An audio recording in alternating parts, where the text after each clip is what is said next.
邊隻房 EP channel 幾開得拎？尖沙咀2050打風收場。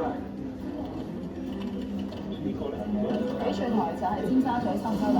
我四邊個就係。你可以影啲人。要幾多時先？點解要件衫？件衫點解要件衫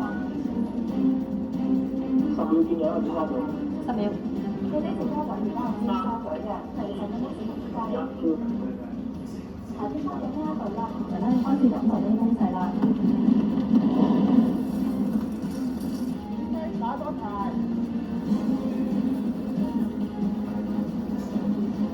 20號颶風信號生效。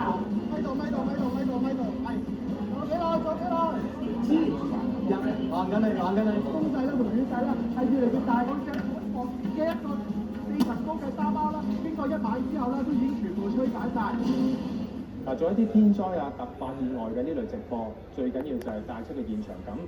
除咗要靠記者嘅口才之外，亦都有同攝影師咧有默契，咁樣咧旁白嘅描述先至可以貼合到個畫面。現場發生咩事，觀眾咧就可以一清二楚啦。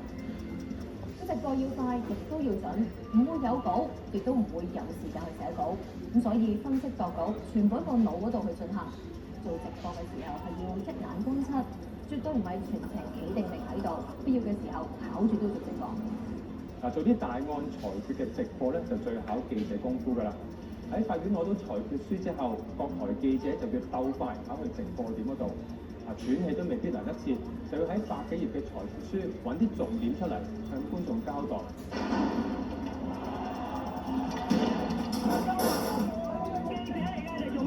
要時刻記住自己係記者，並唔係參與者，無論點樣感同身受，都要抽離。